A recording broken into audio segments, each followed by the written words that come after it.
Olá, eu sou Júnia Lemos e hoje eu quero começar esse vídeo de uma forma diferente. Eu quero começar agradecendo ao meu amigo Pedro Renó, um querido dono do canal Parabólica, que através do seu canal divulgou o meu pequeno espaço, né? Que é o História com Júnia Lemos. Muito obrigada, Pedro Renó. Muito obrigada pelo carinho, muito obrigada pela atenção. E principalmente muito obrigada pela amizade, né? São muitos anos juntos, trabalhando, dando aula, dividindo turma. Gosto muito de você, Pedro. Grande abraço. Quero agradecer também as pessoas que chegaram agora, né? Que vieram indicadas pelo Pedro. Muito obrigada pelo carinho e pela atenção, por vocês estarem aqui nesse espaço. Meus queridos, hoje vamos falar de um assunto que eu gosto bastante, mas que eu vejo que a maioria dos estudantes tem um certo receio, né? Que é a história do Brasil, mais especificamente Brasil colonial. Eu quero conversar com vocês hoje sobre a chegada dos portugueses no Brasil e o período que nós chamamos de período pré-colonial, que corresponde de 1500 a 1530. O contexto que Portugal vivia no período das grandes navegações, em que acaba vindo parar no Brasil, é o do Renascimento, da Reforma Protestante e da Contra-Reforma, e acabamos de falar, né, das grandes navegações. A chegada do Pedro Álvares Cabral no Brasil vai acontecer no dia 22 de abril de 1500, né? Ele estava indo para as Índias. O destino dele era as Índias, por quê? Ele estava indo buscar uma nova rota para chegar até as Índias. Quem estava financiando essa escolta do Pedro Álvares Cabral, que era composta de mais de 1.500 homens e 14 embarcações? Os burgueses de Gênova e Florença. Por que Veneza não está financiando, não está ajudando no financiamento da busca dessa rota, né? Por que só Gênova e Florença estão financiando os portugueses? Porque Veneza estava tendo acesso a mercadorias no Oriente, né? Ela tinha feito um acordo com os muçulmanos e ela conseguia comercializar diretamente lá com eles. E Gênova e Florença sobraram. Então o que eles vão fazer? Os banqueiros, né, os burgueses de Florença e de Gênova vão financiar os portugueses para que eles façam essa nova viagem, né, buscando uma rota alternativa para chegar até as Índias. Que rota alternativa seria essa? Através do Oceano Atlântico, que nós vamos chamar também de o Mar Tenebroso, né? Por que o Mar Tenebroso? Naquela época as pessoas tinham muito medo de navegar pelo Oceano Atlântico. Achavam que acabariam morrendo, né? Que quanto mais chegasse perto da linha do Equador, mais a água esquentaria e eles acabariam cozidos e mortos, né? Nós temos que entender que o homem dessa época tem uma cabeça diferente ainda, né? Tá começando a entender a esferidade da Terra, começando a entender uma série de coisas. Por isso, tanto medo de viajar pelo Oceano Atlântico.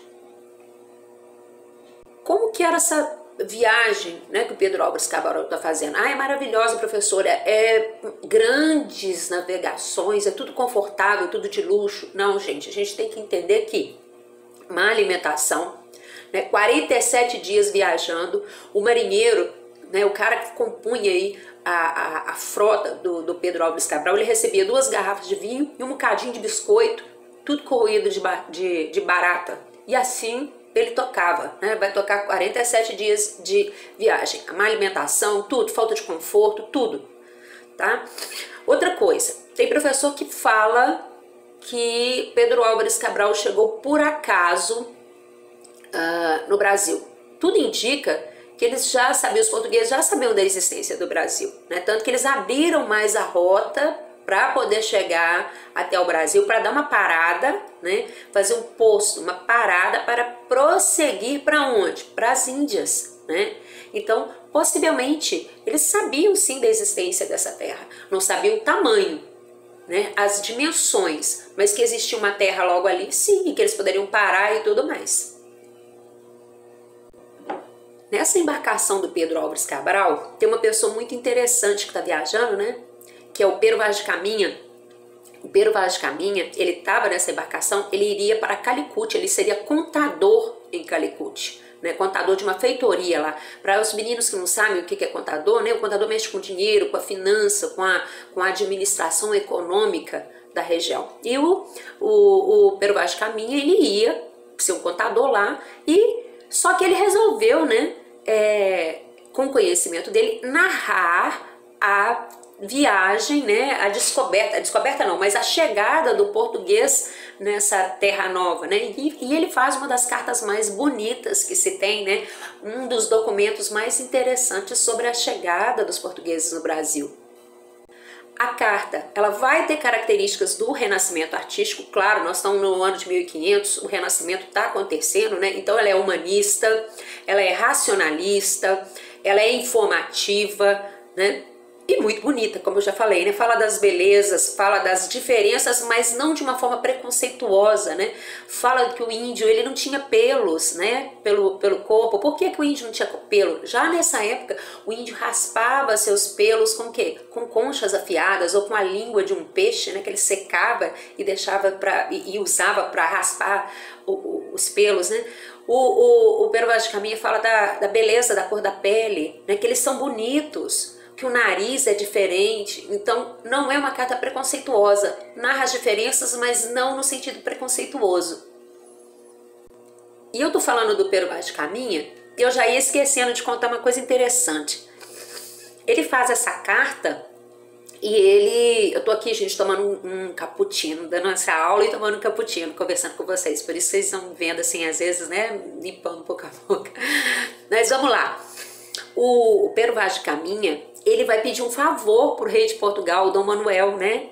Começa o nepotismo aí, uma coisa muito comum no Brasil, nepotismo. Ele escreve a carta, é tudo lindo, maravilhoso, é muito verde, tal, tem água, parará, parará. E no final, rei, se der quebra o galho. Meu genro, ele bateu num padre aí em Portugal e ele tá preso. Será que tem como o senhor liberar a barra dele, soltar meu genro, Então nós vamos ver aí um dos primeiros momentos aí, né, de arranjo, né, político. Vamos fazer a troca de favores, eu fiz isso pra você faz aquilo outro pra mim, e a gente fica aqui, né? Quem vai fazer a carta do Pero Vaz de Caminha, não sei se vocês sabem, mas ela fica até 1839 perdida. Ninguém sabe onde a carta foi parar, como que ela ficou. Vai ser resgatada em 1839, um ano antes de Dom Pedro II assumir o poder, né? Então vai ser resgatada no finalzinho do período regencial, né? E quem vai fazer uma releitura dela interessante, que vai facilitar para a gente ler hoje em dia, é o Capistrano de Abreu, né? Ele vai pegar o documento e colocar de um jeito mais fácil para a gente ler, né? Porque você tem que ver que a carta está sendo escrita, ela foi escrita no português de Portugal do ano de 1500. Então, um vocabulário pesado para a gente hoje. Então, o Capistrano de Abreu é que faz essa releitura mais fácil para a gente. Portugueses e indígenas chegam, se encontram, eles comemoram a diferença com danças, né? Toca-se acordeon, uma sanfona, uma coisa assim, né? Nos documentos, nos relatos, e dizem que os indígenas e os europeus dançaram, deram piruetas e comemoraram aquele dia. Pena que esse sentimento de harmonia e de cumplicidade não vai durar muito, né? Não vai demorar o português a pisar na jaca. E por que nós chamamos, quem deu o nome de Brasil? Por que chamamos o Brasil de Brasil? Na realidade, existem várias hipóteses. Uma delas é relacionada a uma lenda, uma mitologia, um mito irlandês, né? Que um padre, um frei lá, irlandês, lá em 1400 e pouco, fala da existência de uma ilha paradisíaca, onde nunca se tem a noite, é dia sempre tem sol, a água é cristalina, as mulheres andam nuas e as pessoas são sempre felizes. E essa ilha que ele fala, essa ilha encantada, era a Ilha Brasilis. Dizem que talvez por isso o Brasil tenha tido esse nome, né? Outra possibilidade é a questão do pau-brasil, né? A grande quantidade dessa madeira que se extrai a tinta vermelha que vai ser usada aí nas roupas dos nobres e até mesmo em construções de barcos, navios e tudo mais, pela grande concentração dessa madeira. Mas existiram outros nomes, né? O Pedro Álvares Cabral, por exemplo, chamou o Brasil de Ilha de Santa Cruz, né? Depois chamava-se o Brasil de Ilha de Terra dos Papagaios e tudo mais. Mas no final nós ficamos aí com o nome de Brasil. E a primeira missa? Né? A primeira missa vai ser celebrada no dia 26 de abril, né?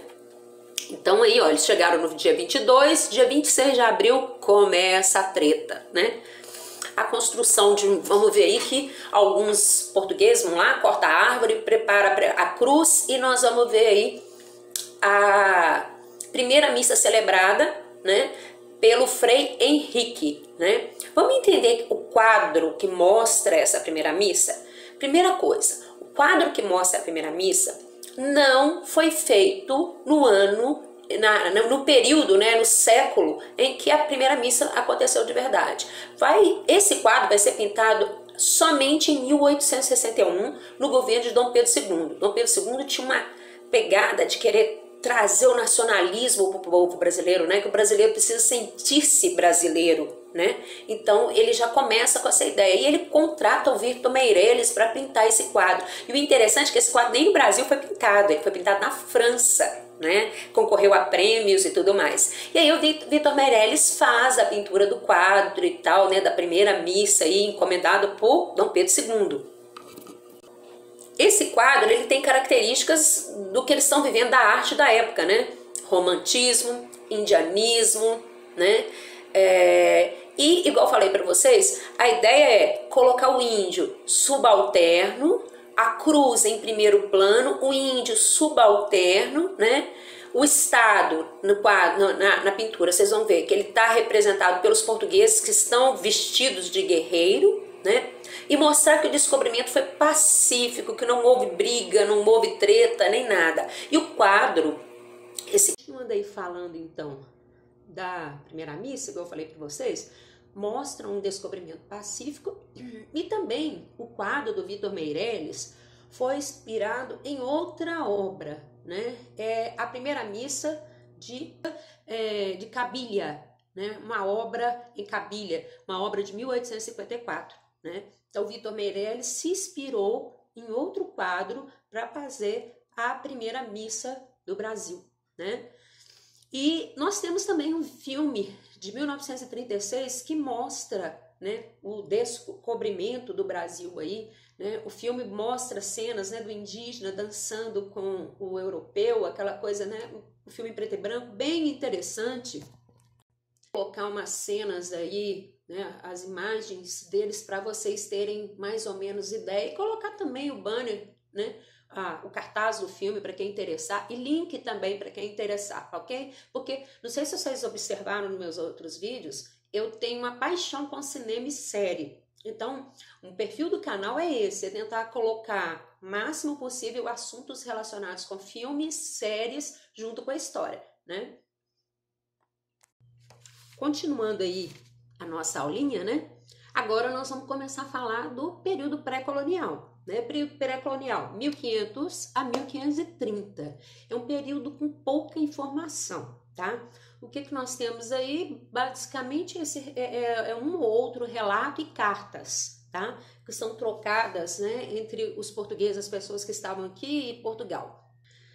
Esse período de 1500 a 1530 a gente costuma falar que é um período de abandono. Por quê? Não se encontrou metal precioso no Brasil, o foco de Portugal continua sendo as Índias, nós já vimos, né, fazer uma rota, descer pelo Oceano Atlântico, chamada de um Mar Tenebroso, e ir para as Índias. Então não se encontrou metal precioso aqui. Então o foco continua, né, Índia. O Brasil acaba se tornando um entreposto comercial, uma parada para os portugueses, né, encherem o barco de mercadoria e prosseguir, descansar, voltar, tá? E, como se achou o pau-brasil, nós vamos ver que a retirada do pau-brasil vai ser o primeiro, como direi, o primeiro projeto econômico aí do Brasil, né? E a retirada do pau-brasil, ela era exclusividade do rei de Portugal, ela era um monopólio do rei, né? Mas o rei passava para outras pessoas o direito aí, a concessão na exploração desse pau-brasil. Nós vamos ver que uma pessoa que vai receber direito de explorar esse pau-brasil é o Fernão de Noronha, né? O Fernão de Noronha, ele vai liderar um grupo de cristãos novos, né? Ele também é um cristão novo, um cristão convertido, um judeu convertido, e eles fazem como se, né, tem essa exclusividade de 3 anos aí na extração do pau-brasil e tudo mais, né, na destruição, né, na retirada predatória do pau-brasil. Continuando aí nesse processo da extração predatória que nós estamos falando do pau-brasil, nós vamos ter aí o pau-brasil, então, ele é retirado através do monopólio, que é o estanco, a feitoria, né, que eram armazéns, mas como assim armazém, professor? Eram construções, né, como se fosse muradas, e esse pau-brasil, ele era guardado nas feitorias, né, que eram fortes feitos com madeira, né, todo guardado com madeira, e ali eles guardavam a madeira também, o pau-brasil, né, então era tudo murado com as madeiras, né, e com a porta para você entrar, o armazém deles era assim que funcionava, essa feitoria. E ali dentro o português ficava protegido e tudo mais, né? A extração do pau-brasil nós já sabemos que é feito através do escambo, a troca da mão de obra do indígena por alguma coisa que lhe interessa, né? Na escola a gente aprende bugiganga, mas a gente tem que parar para pensar que são coisas que o indígena até gostava. Por exemplo, martelo, né? Martelo não, desculpa, machado, né, para cortar madeira, porque nós temos que pensar que o índio cortava madeira com machado de pedra. Agora ele está ganhando machado de ferro, né? Então para ele é interessante também, né? Bebidas e várias outras coisas. Então o índio corta madeira, guarda tudo, em troca ele ganha alguma coisa, né? Que seriam esses produtos aí que a gente vê falar na escola. Nós temos que entender também, gente, que para o índio era complicado conseguir raciocinar, né? Para que eles estão cortando tanta madeira e empilhando? Qual a lógica disso, né? O índio não conseguia entender isso de cortar e empilhar, né? E guardar. Para o índio, o interessante era a árvore em pé, né? Não aquele monte de árvore empilhada, mas, né? Ele vai trabalhar, ele vai fazer essa troca, né? Essa relação no início cordial, né, que a gente vai chamar de escambo. E aí, tá tudo bonito, tá, a Europa inteira tá aceitando o Brasil e a Espanha dividirem a América entre elas, né? Um pedaço ficando com a Espanha, um pedaço ficando com Portugal? Não, nós vamos ver que a França vai começar a questionar, né? O Francisco I vai ser um dos reis que vai virar e vai falar assim: quem deu autorização para Portugal e Espanha dividirem o mundo entre eles? Existe algum tratado de Adão, né? Deus, Adão definiram isso, ó, metade é seu, metade é seu. Nós também queremos o nosso pedaço de terra aí dentro, né? E eles vão alegar o seguinte, que Portugal não tá ocupando, tá só extraindo. Se não tá ocupando, eles, franceses, têm direito também de entrar para pegar o lugar, né? Então, e esse sentimento no espanhol vai ficar mais forte, né, com a descoberta de ouro no México, né, ouro e prata no México, no México e no Peru. Eles vão querer pedaços de terra aqui também, acreditando na existência de ouro aqui, né? E também devido à reforma protestante que vai começar a acontecer, que já está acontecendo, né, a partir de 1517, nós vamos ver aí que começa a ter perseguições religiosas dentro da França e muitos franceses vão tentar fugir para o Brasil, né, que nós vamos ver num outro momento. E isso aí, devido a essas coisas todas, né, nós vamos ver que essas tentativas dos franceses, de ingleses, de outras pessoas de entrarem dentro do Brasil vai fazer com que Portugal resolva povoar o Brasil, né? Temendo aí a perda do território, nós vamos ver que os portugueses vão começar aí o processo de povoamento, né, que vai ser feito através das capitanias hereditárias, que nós vamos falar numa próxima aula, né, que aí nós vamos trabalhar a questão do Brasil não mais pré-colonial, né, mas agora a colonização efetiva, né, as construções das capitanias e tudo mais, ok? Eu sempre esqueço de pedir para vocês curtirem o vídeo, né, como eu sou nova nesse mundo de YouTube, eu esqueço. curtam o vídeo, inscrevam-se e tal, aqueles negocinho todo lá, clica no sininho, não sei o que o povo fala, mas clica aí no negocinho aí de curtir, que eu não entendo nada desses negócios, tô apanhando mais que tudo aqui, mas vamos que vamos, beleza?